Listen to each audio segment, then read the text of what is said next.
What happens when you disrespect God? Is it just a matter of personal opinion, or does it carry greater consequences? It defines a great yet terrifying incident that recently happened in one corner of the world. So, today, we dive into a thought-provoking video that sheds light on the repercussions of disrespecting the divine, and let's understand what happens when we disrespect God in terms of the Bible.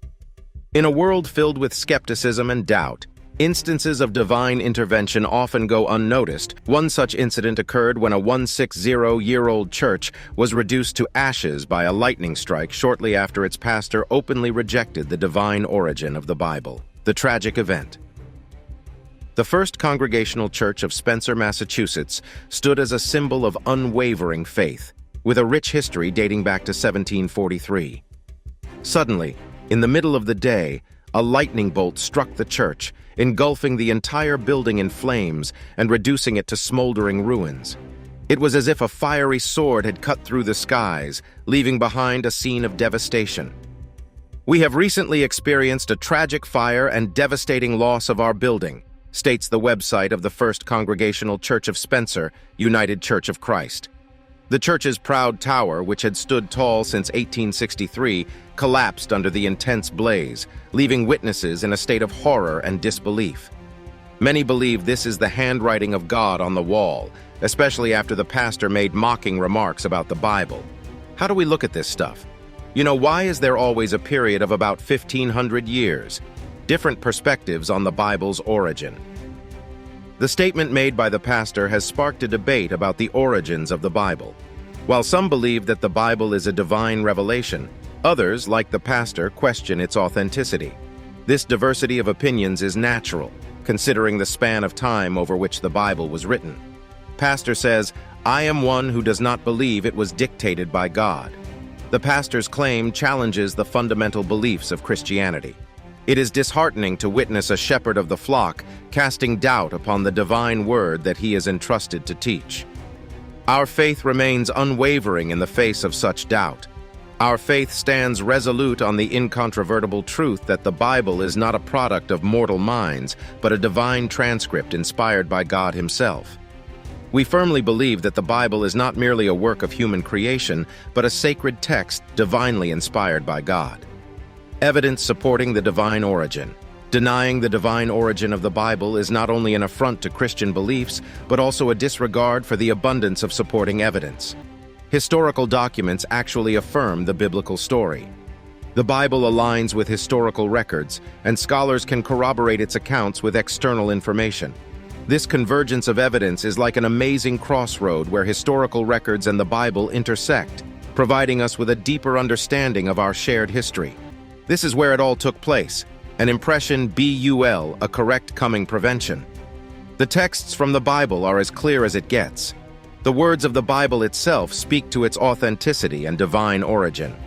As historians, we can substantiate the Bible's claims by examining external sources that corroborate its accounts. Through this process, we gain a clearer perspective on the events described in the Bible, reinforcing our conviction in its truth.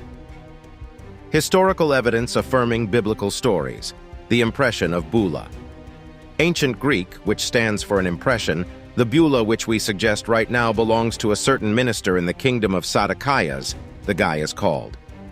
This ancient artifact, known as the Bula, connects to a minister named Saducayas from the kingdom's past. This minister is mentioned in the Bible when he throws Jeremiah into a pit for prophesying a terrible fate for his family. Each and every one of those bulas for us is regarded from the Bible. These ancient artifacts affirm complete chapters and stories from the Bible. As historians, we can use these bulas as tangible evidence to support and validate the narratives found in the Bible. The significance of these artifacts lies in their ability to connect us to the past and authenticate the stories we hold dear. The ancient pool of Siloam, a historical landmark. Moving on, here's the ancient pool of Siloam. This pool holds great historical importance mentioned in both the Old and New Testaments. It gained further prominence during the reign of King Herod. Isaiah describes the gentle flow of water in Siloam, and the inscription found near the pool commemorates Hezekiah's tunnel, a remarkable feat accomplished by Hezekiah's men in 705 BCE during the revolt against the Assyrian king. You're looking right now at the place that was actually stepped by Jesus and his disciples, because this is the pool of Siloam. The pool holds deep significance for Christians as one of the locations where Jesus performed miracles. It is a physical reminder of Jesus' presence and divine abilities. This sacred site allows us to connect with biblical accounts and deepen our understanding of Jesus' ministry. Lessons of repercussions and history. Most times we fail to understand that our actions and words have repercussions. The importance of historical artifacts and the stories they tell is a reminder of the impact our actions and words can have. Just as the Beulah and the Pool of Siloam bear witness to significant events, our choices can leave a lasting legacy for future generations. It is crucial to recognize the power and consequences of our words and actions, shaping the narratives of history. The First Congregational Church. This wasn't just any church. The First Congregational Church had a rich history in the town. The First Congregational Church holds a significant place in the community, with a many-year history. Despite facing challenges, including a previous fire in 1862, the church stood strong through rebuilding and expansion. Today, it is part of the United Church of Christ and promotes an inclusive approach, exemplified by its participation in Gay Pride Month and its mantra of "Love always wins." Reflecting on faith, lightning strikes, and divine messages.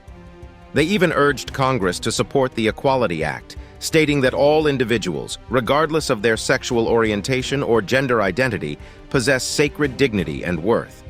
However, we must question whether this inclusive approach aligns with the teachings of the Bible or if the church has deviated from the traditional Christian faith. Scripture warns against disregarding God's word and emphasizes the consequences of our actions. These instances raise questions about whether the lightning strike was a mere natural phenomenon or a divine warning to those who have strayed from the traditional Christian faith. The church, with its long history, faced destruction by fire twice. The recent lightning strike, just 48 hours after celebrating Pride, prompts us to ponder its significance. Lightning has often symbolized God's wrath in the Bible, warning against sin. I ain't no prophet or anything, but somebody seems upset, that's all I'm saying. While we cannot claim to be prophets, the Bible portrays lightning as a divine weapon, a manifestation of God's wrath against sin. The tragic end of this church may be interpreted as a message from God, a warning sign of judgment to those challenging His word and commandments. Examples of lightning striking statues and silencing false preachers further fuel the debate about divine intervention. Okay. While the church's stand on inclusivity may resonate with the modern progressive world, we must ask ourselves if we're losing sight of the core teachings of our faith. It is essential to reflect on whether the pursuit of inclusivity has led us astray from the fundamental principles of our faith. The lightning strike on the First Congregational Church serves as a wake-up call, urging us to examine our beliefs, faith, and relationship with God, realigning with God's teachings. It's high time we asked ourselves, are we listening to God's word? The smoldering ruins of the church reminds us of the impermanence of worldly structures and the need to prioritize our spiritual connection with God. As the First Congregational Church of Spencer begins its journey to recovery, let's take this as a time of renewal, a time to reflect on our beliefs. We should unite in prayer, humility, and repentance. Our faith extends beyond physical buildings. It resides within our hearts and actions. May this moment inspire us to rekindle our devotion, seek a greater understanding of God's love, and recognize that His justice and righteousness will always prevail. So what do you think happens when you disrespect God? Comment below your views and subscribe for more.